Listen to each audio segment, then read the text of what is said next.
Welcome to Married to Movies. Industry insiders John Russell and Tracy Kring live and work happily in cinematrimony. They're sharing behind-the-scenes adventures of writing, producing, and appreciating films. Good morning, babe. Good morning, babe. How you feeling? I got a little sniffles. It's no. It's not COVID. Okay, don't think that. It's the weather change, and you insist that that's not a thing.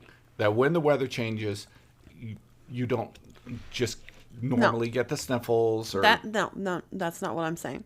That's not what I'm saying. The weather didn't change. But the weather did change. It's still the dead of winter. Yeah, it is the dead of winter, and it was 22 degrees. But there's sun, and there was like fog, and there was more humidity. That's not that. You mean weather as in minutia of weather? Oh yeah, well. Minutia of weather. Okay. Yes, possibly there was fog this morning. That's right. not like the change of weather that causes colds. That's true. Well, I think it has to do with it, but that's me. Okay. We have a new recipe, which I don't. Can you even call it a new recipe? I mean, No. It's just a variation. It's just something that we did. Yes, right. So we made our breakfast bowl, but we cooked it all together at the same time. In the microwave. In the microwave, exactly. It's really good. Is it? Mm-hmm. Has it incorporated? Mm-hmm. It's delish. Well, there you go. Oh, wow. Just a reminder, folks, in case you are just joining us for the first time, we do the podcast while we eat breakfast. I think they figured that out. I mean, we're eating right now. 30-something episodes in. Yeah, we're always eating breakfast to begin because this is what we do in the morning normally. I got some chewy egg edge right here. You got the egg edge. Any morning that we have breakfast and we don't record a podcast, we're like, why didn't we just record the podcast? Because I can't tell you how many times I'm just like, wow, this would have been a good podcast right here. This little discussion or, half argument or, and I'm just like, geez. But alas, we can't record a podcast every day. We did at the beginning. When we first started our first season, we did the podcast every day. And that was I felt like it was kind of gratifying. Yeah, it was. You felt like you had accomplished like a big thing every single morning. Mm-hmm. Then I had to do nothing else. No, not cool. So. Ooh, that egg edge is good. Masters of Air. Oh. I mean, Speaking of fog. What? Oh, yeah. Yeah, see the transition there? Yeah. We're really like on the edge of our seats for every Friday. We are. And for some reason, like sometimes when Apple TV doesn't have anything really going on, I'll shut it off. Mm-hmm. I'm that kind of person who the subscription is like you did Peacock for a certain show. We're trading streaming services all the time. Yeah. Right. So it was like, nothing's on. I turned it off. But I had forgotten about Masters of Air being on Apple Plus. So you were like, wait, it's like Thursday and you're already checking to see when it's going to be available on Friday. And you're like, wait, it's not on. Why don't we have Apple?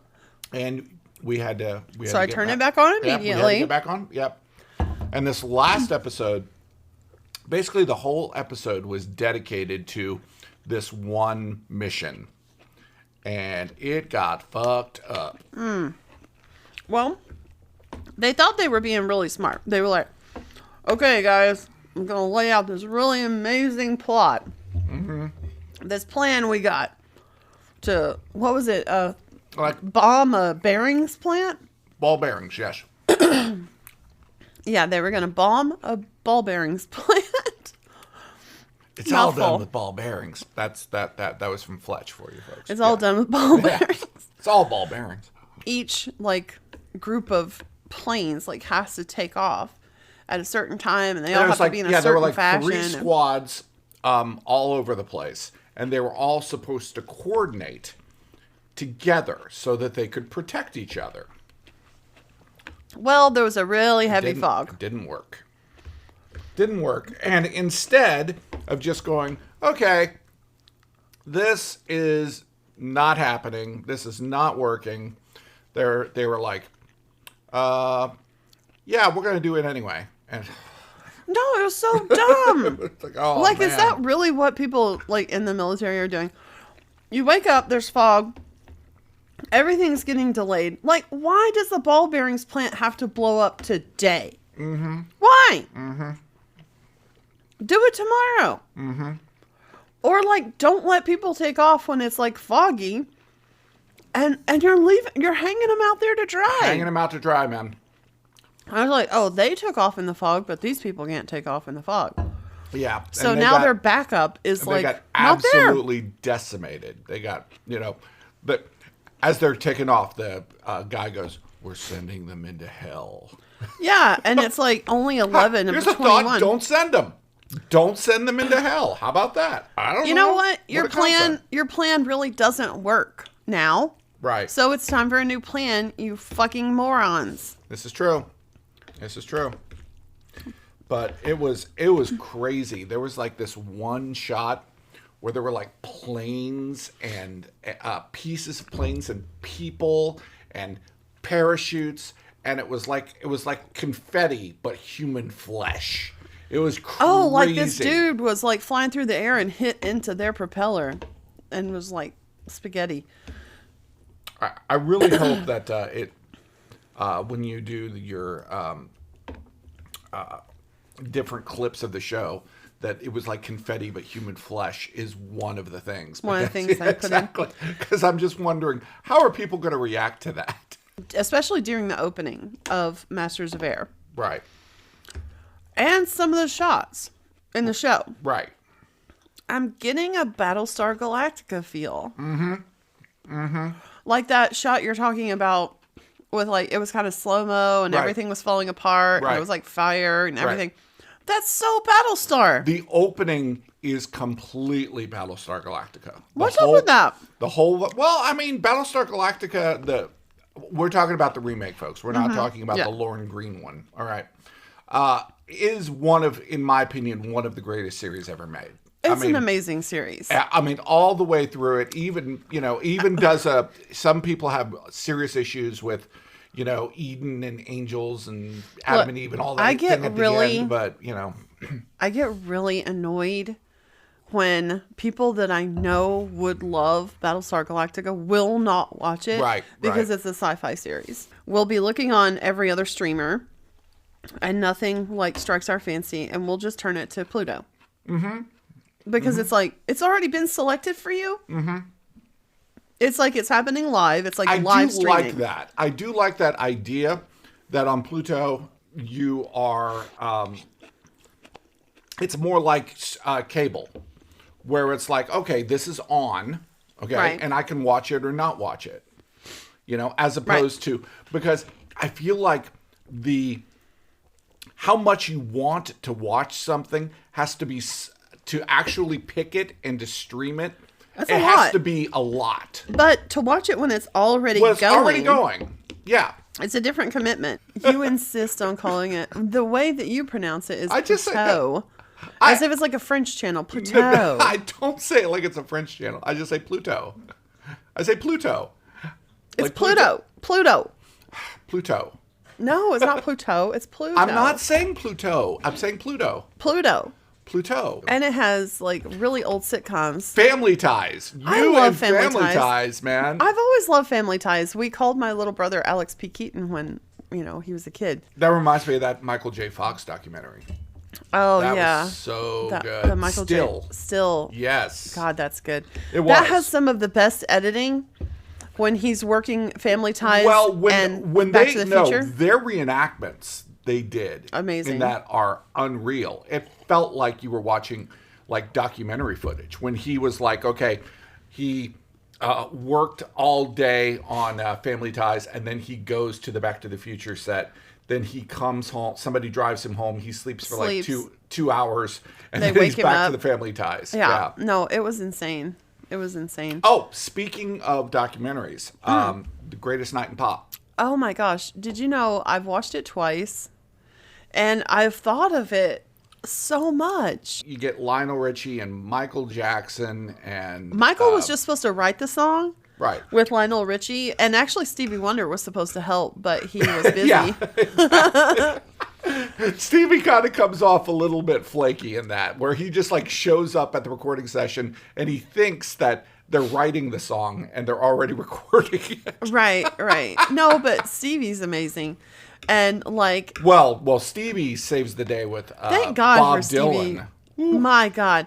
Bob Dylan stood there, and like the second time I watched it, because I knew what was going to happen when Dylan got up to the microphone Okay, to sing. don't say it, because you're going to piss people off if you say what you said. He looked like he was in a very, very scary planet. You know, where he knew not how to function. Like, you know, when I watched him in the swath of people doing the chorus, right? We are the world. He's like literally not doing anything. I don't know if anyone has ever been in a recording studio, but it is terrifying. Well, and especially terrifying with like every huge pop star at the moment in there with Michael Jackson, absolutely. Diana Ross, Dionne Warwick, Harry Belafonte. No, there's a moment where Ray Charles? Right. Ray Charles? There's a moment where Huey Lewis, they tell Huey Lewis, okay, figure out a 3-part harmony here.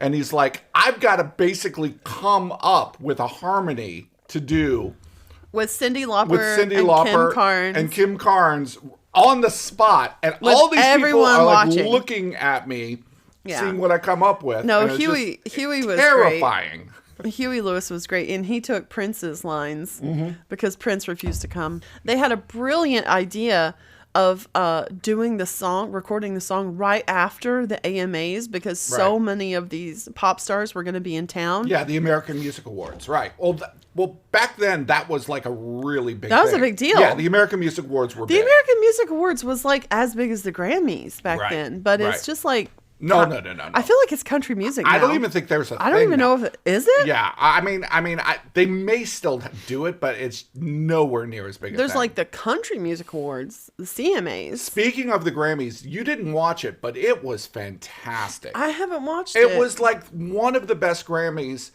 I think, ever, because it was so emotional. It was so well put together, the way that they incorporated the most modern music with all of the classics. You had this great moment when I think his name is Luke Combs and Tracy Chapman, because he had the big version of Fast Car, which is such a great song. It's a great song. I mean, I think that's probably one of the greatest songs written, in probably this generation.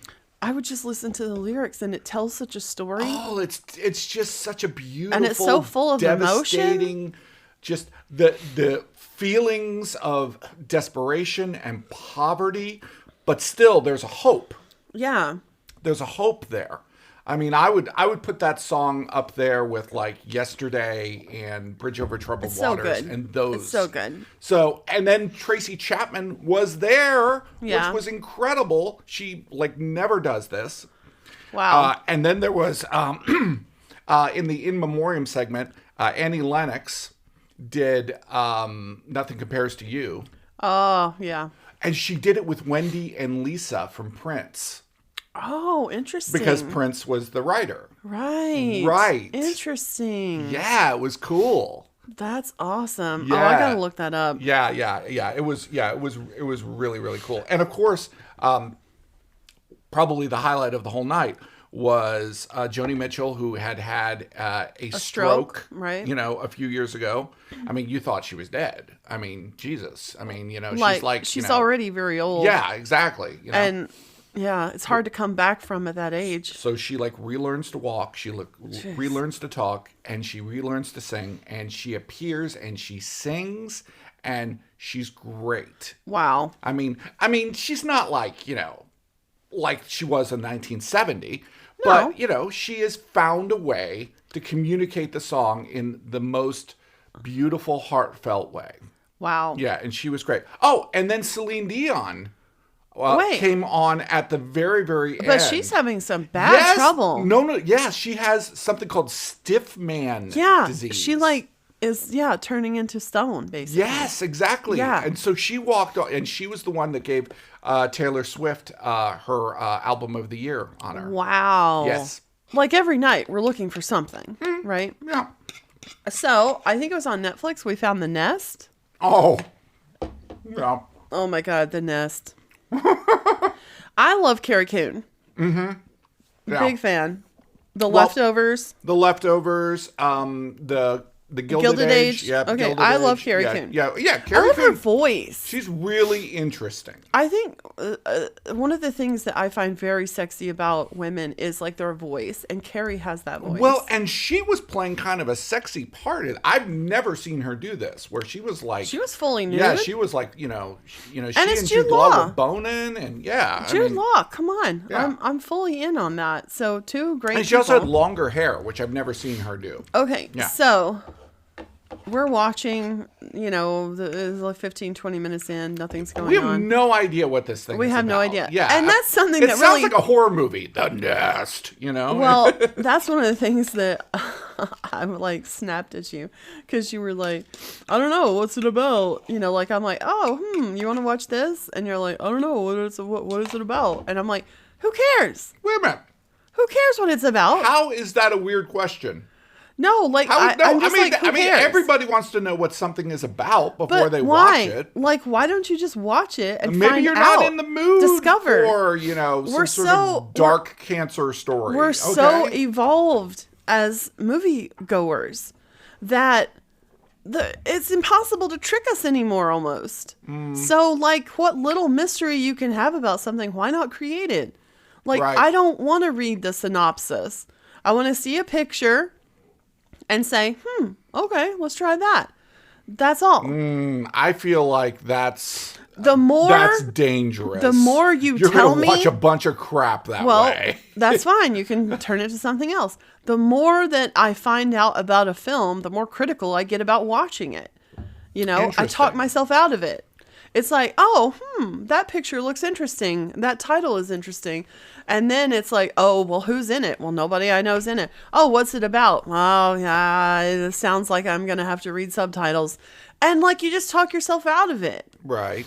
I don't like that. I just want to like look at it and watch it. Okay, I call bullshit. I call bullshit on you because that happened last night. No, it did happen last night, and I'm going to say, don't be taking my point, because this is my point about last night. Okay, we watched the trailer for You Hurt My Feelings. Right. You never, ever would have watched that.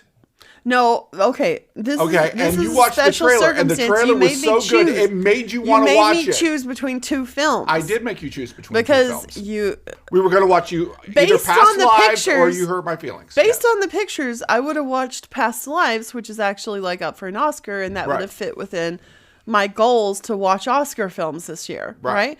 So that was going to be my choice. Right. Past Lives. Right. And then you bring up this other Julia Louis-Dreyfus movie, which I love her based on the picture. Right. I would have been like, no, I'd rather watch the Oscar nom. Yes, but when you watch the trailer made you choose. But see, you're proving my point, actually. No, I'm not proving your point. Because I talked myself out of it. Point. I talked myself out of it. Yes, you've talked. Okay. Yes, you talked. That proves my point. I don't think that proves your point. That proves my point, that the more information I had, the more I talked myself out of watching the thing I actually wanted to watch. And here's what happened. We didn't watch either.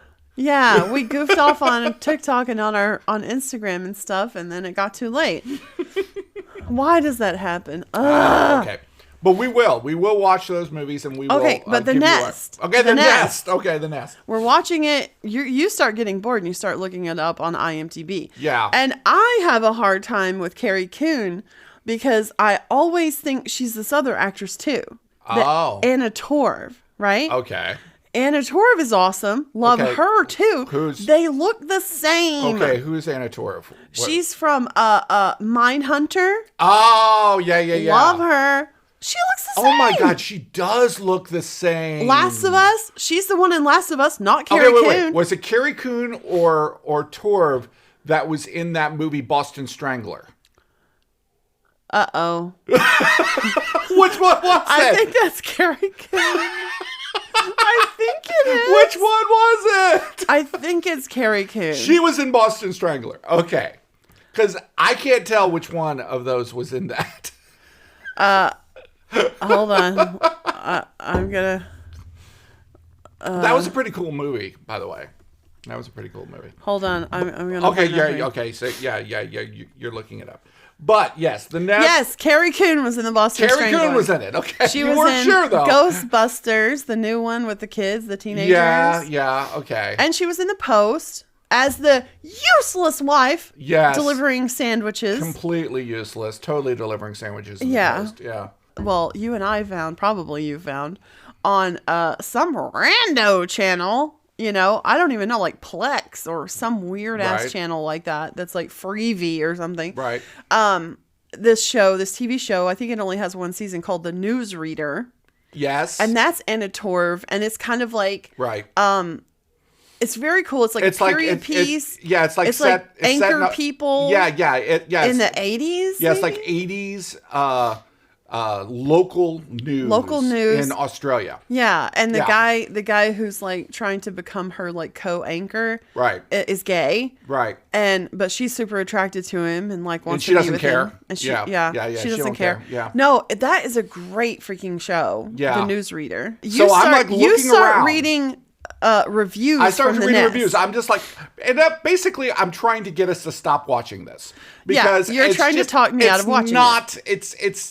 It's kind of going somewhere, but it's like, I don't care where it's going. Jude Law's character, like, he was spending so much money, it was giving me anxiety. Terrible. He was so terrible. I was getting anxiety. He was lying to her about everything. No, but the tone they were able to create was like probably more important than the actual what was happening. Right. The tone they were creating with it was what was making you like... Well, I think what's interesting is that it kind of had the vibe of a horror movie, because it's like, okay, they're living one place, then he says, okay, we need to go to...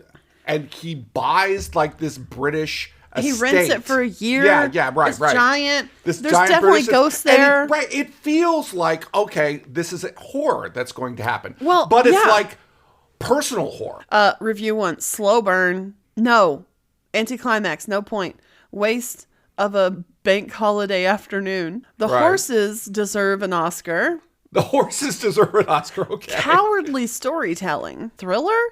Not. Borefest? Yes. Not for everyone, for sure. Okay, okay, that was what... Wait, how is that spelled? A-G-H...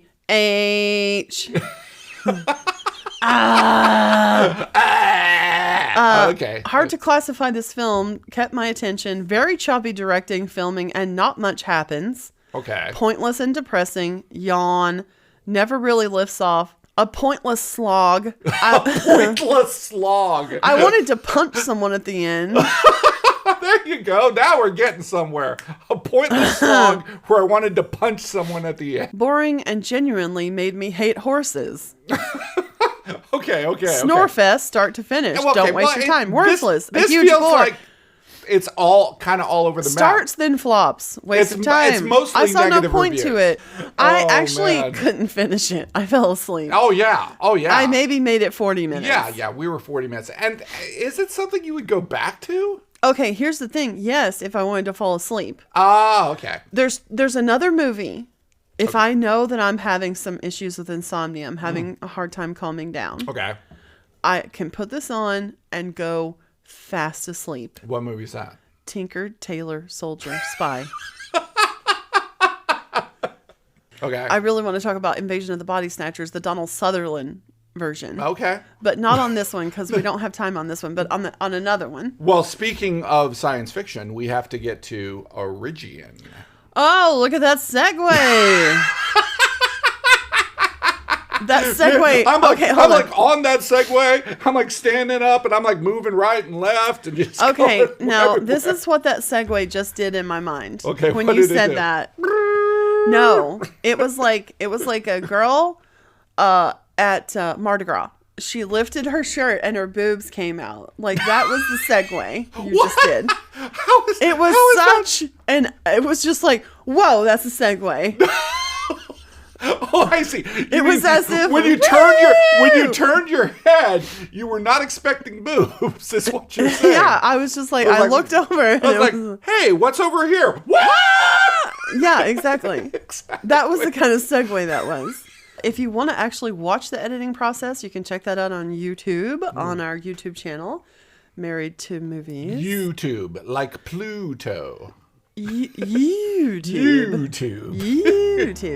Interior, Emmeline's bedroom day. Emmeline, a 10-year-old autistic girl, is working in her bedroom. The walls are covered in posters of famous robots, like Robbie from Forbidden Planet, Robot from Lost in Space, The Iron Giant, and Wall-E. Blue light swirls across the wall, giving the impression of being underwater. On her work table is every imaginable electro, servo, and wire, along with tools that seem unusual for a 10-year-old to use. She's deeply involved in soldering. A puppy-sized robot walks up to her leg. It is a mechanical dog shape, but shrunk down with a pink fake fur mohawk. Emmeline's mother is standing in the doorway, but not entering her space. Grace, they're almost here. Emmeline doesn't look up and continues soldering. Could you put the tools down and get ready, please? I want to get Robbie fixed before he gets here. Emmeline, can you stop and look at me? We've talked about this. You have to think outside of what you want and respect other people too, especially today. Chief Executive Officer of Irigian, International Partnerships, number 3 on Forbes' richest men in the world, number 10 sexiest man. He's coming to our house in about 10 minutes, so would you please stop doing what you're doing and get dressed now? I'll be done connecting this in approximately 6.5 minutes if you stop talking. That leaves me time to dress and run downstairs. What if he's early? Her husband comes up behind her. Grace gives him a look he's seen often. The frustrated to be the parent of an autistic kid look. It's a challenge, and they try. Let's go, ladies. Did you finish vacuuming? Yes. Did you hide the vacuum? Yes, sure did. Have it your way, Emmeline. Hurry up, honey. They leave the doorway of Emmeline's room. Emmeline looks up and sees that they are not there. She picks up her robot dog and lifts up the hair, sticking a servo into a slot. Interior, white car, day. Her phone rings. Celia takes a breath and answers the call. Yes, sir? I don't like this child trafficking angle. I don't mind the Roald Dahl stuff. That's in good fun, but not the trafficking. Absolutely agree. Let's put something together to kill that before it gets any legs. We'll get right on it. Make it a priority. By the end of the day, I want a new narrative. Consider it done. Great. Thank the team for me. Yes, sir. See you soon. Celia frowns and gets the other two on a video call. They answer right away. Was it Kurt Vonnegut, who said that you start as close to the end as possible? And there's a whole kind of a vibe of this family that we are being introduced to immediately. Well, and we're coming in in this process of what's happening. We don't know what the hell has led up to this point. Right. We really are coming in at the end. And that was before we even knew the Kurt Vonnegut quote. So good on us. I think by the time we're going to be doing our next podcast, it will have been my birthday. It will. Yes! You're going to turn 53. 53. It's not like a huge birthday. Look, but... my 30s, I was still getting treated like I was 20 in my 20s. Right. Right? Because you're still she doesn't really know anything. But then when I turned 40, right, it was like people started listening to me. Well, that's what David Bowie said. David Bowie said that but when you're in your 40s and on, you become the person that you should have been to start with. See you later, folks. Woo! I'm expecting a bead necklace. Throw it to you. Throw it up. Actually, I would throw it on you because you're the one who did the segue. Okay. It's hard not to get romantic about movies. Thanks for listening to Married to Movies. Jon and Tracy will meet you for breakfast tomorrow.